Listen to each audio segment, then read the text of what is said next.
윤석열 대통령이 주변 참모에게 눈에 넣어도 안 아픈 후배, 가장 가깝고 아끼는 후배라고 한동훈 비대위원장과의 충돌에 안타까움을 토로했습니다. 무한 신뢰에 균열이 생겼다. 과연 봉합은 어떻게 해야 하나와 관련된 이야기도 오늘 준비되어 있습니다.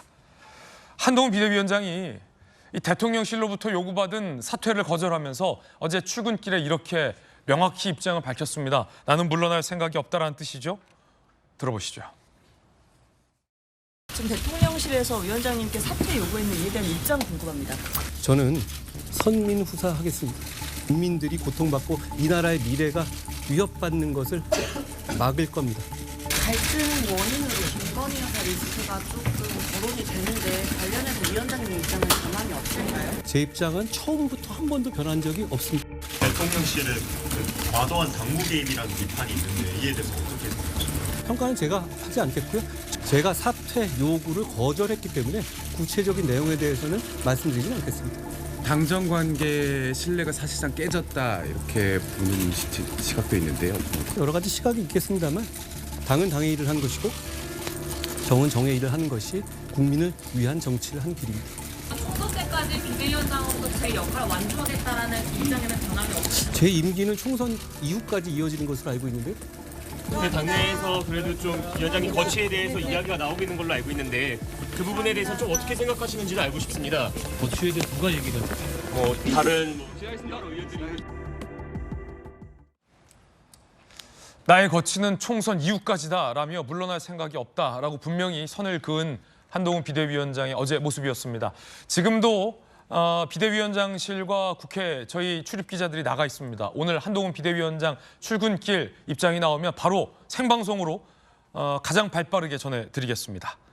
서두에 말씀드렸던 것처럼 이 여권 지지자들이 바라보고 있는 이 충격과 안타까움 못지않게 이 두 사람의 관계가 워낙 특별했기 때문에 윤석열 대통령은 윤 대통령대로, 한동훈 비대위원장은 한동훈 비대위원장대로 이 두 사람의 충돌이 충격적이고 일종의 상처가 되고 있는 것 같다는 분석이 나오고 있습니다.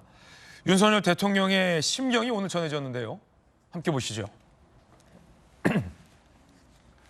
주변 참모에게 가장 아끼던 사람이라며 한동훈 비대위원장을 언급했던 내용이 전해졌습니다. 가장 아끼던 사람에게 바보같이 뒤통수 맞느냐는 소리까지 들었다. 사람을 너무 의심하지 않고 썼던 나의 잘못인가 싶은 생각마저 든다. 윤 대통령의 심경이 직접적으로 전해지는 건 이번이 처음입니다. 첫 심경일 셈인데요. 무언가 그 전날 저희가 보도해드렸던 것처럼 한동훈 비대위원장에게 사퇴를 밀어붙이는 그런 내용과는 사뭇 온도 차이가 느껴집니다. 아무래도 참모들에 의해서 전해진 거와 윤 대통령 본인의 직접 심경과는 조금의 거리 차이가 있어 보입니다. 눈에 넣어도 안 아픈 내 후배다라는 표현까지 전해지고 있습니다. 오죽하면 이렇게까지 선을 그었겠는가 라며 이 상황 자체가 윤석열 대통령도 상당히 참담하고 안타깝다라는 심경이 전해지고 있습니다. 눈에 넣어도 안 아픈 내 후배. 대통령의 이 발언은 진실에 가까울 겁니다. 대통령이 검찰총장 당시 좌천대에 있는 후배를 바라보며 안타까워했던 일화는 너무나 유명합니다. 그래서 그때 그 장면, 그리고 본인이 대통령이 되고 법무부 장관을 발표할 때 그 장면도 다시 한번 준비해 봤습니다. 그 장면 보시죠.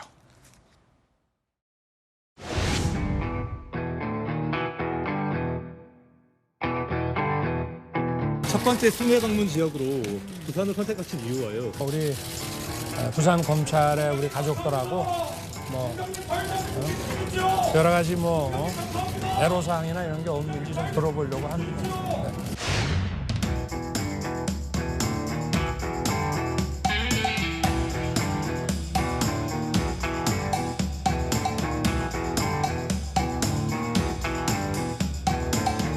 한동훈 후보자는 앞으로 법무 행정의 현대화 그리고 글로벌 스탠다드에 부합하는 사법 시스템을 정립하는 데 적임자라고 판단했습니다. 한동훈 법무부 장관 후보자에 대해서 좀 파격적이라는 평가가 나오는데 한동훈 후보자는 수사와 재판 같은 법 집행 분야뿐만이 아니라 법무 행정을 담당할 최적임자라고 저는 판단했고 절대 파격 인사는 아니라고 생각합니다.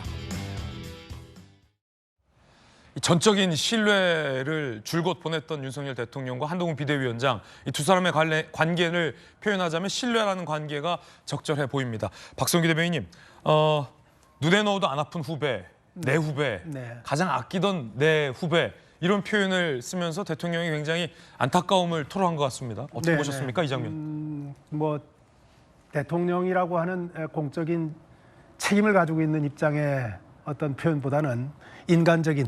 예, 그동안 몇십 년 동안 쌓아왔던, 그리고 정을 나눠왔던 개인 간의 관계에 대한 아쉬움, 뭐 그런 데서 나오는 좀 어떤 회한 같은 게 좀 느껴지죠. 대통령도 사람이니까는요. 근데 뭐 대통령이 저렇게 말씀하시는 거 인간적으로 이해할 수 있어요. 아마 저 같아도 제일 가까운 사람이 저런 일을 했다면은 속상할 수 있을 것 같아요. 그런데 대통령이라는 직책과 당의, 여당의 비상대표라고 하는, 비상대책위원장이라고 하는 위치를 생각해 볼 때는 개인적인 감정을 떠나서 우리가 생각해 볼 필요가 있는 부분이 있죠. 분명히.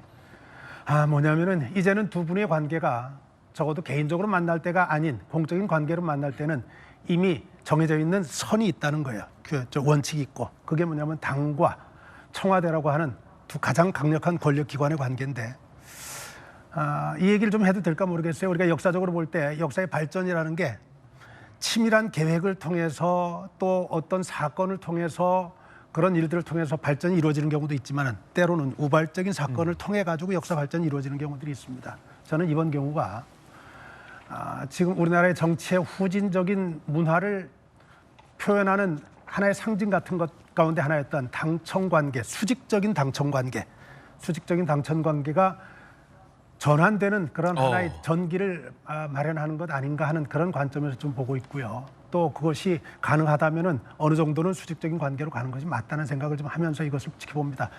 예, 조금 전에 그께서 여당이 경악했다고 얘기했고 충격을 받았다고 얘기했고 국민도 충격을 받았다고 했는데, 사실은 윤석열 정부의 성공을 바라고 지켜보는 모든 사람들이 같은 마음일 거라고 생각을 합니다.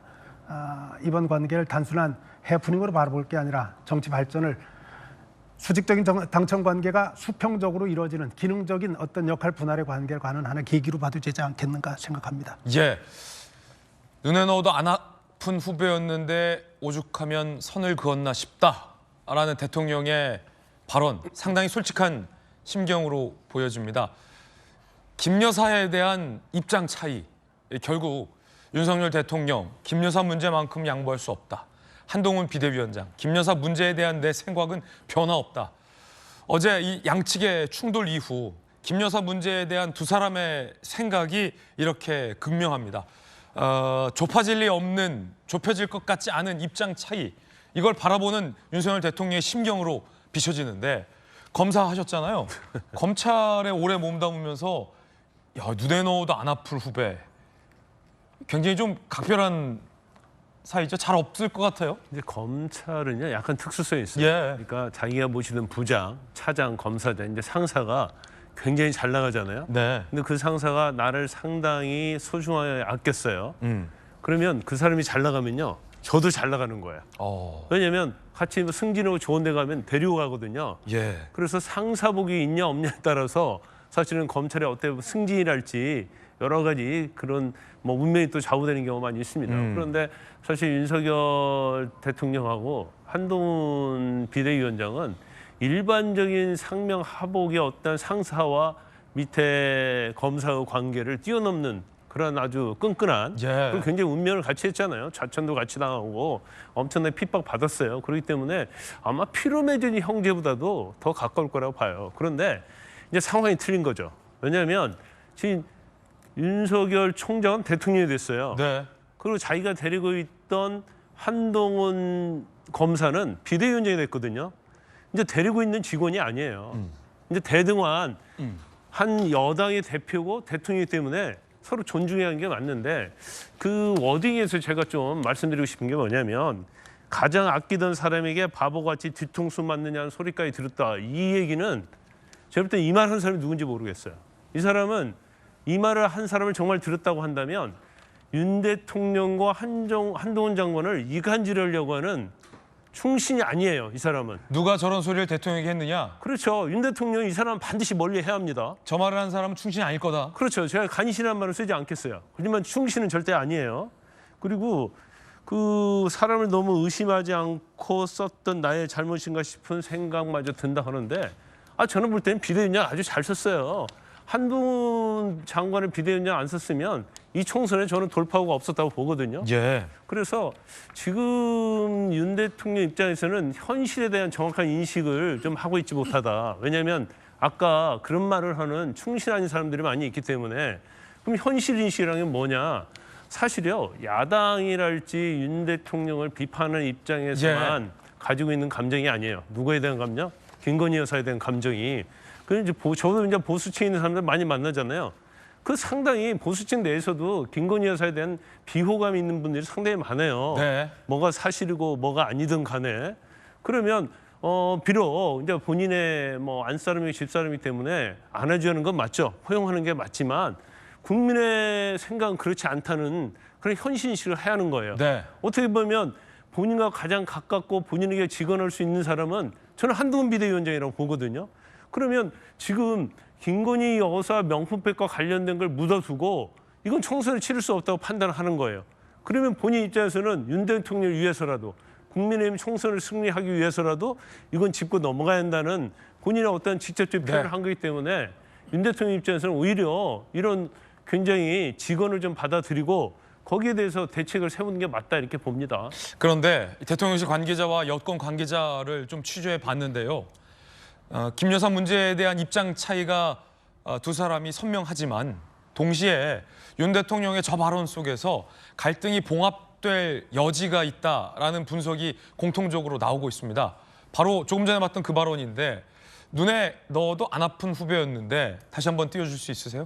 오죽하면 선을 그었겠는가라는 이 발언에서 대통령실과 여권 모두에서 봉합의 여지를 봤습니다. 이건 여전히 대통령이 한동훈 비대위원장을 인간적으로 신뢰한다라는 의미라는 해석이 지금 나오고 있는데요. 오죽하면 저 후배가 내가 저리 아끼는 저 후배가 이렇게 나에게 선을 그었겠는가라는 현재 상황에 대해서 한 비대위원장이 왜 선을 그었는지에 대한 이해를 한다라는 대통령의 뜻이다라는 해석들이 양쪽에서 모두 나오고 있습니다.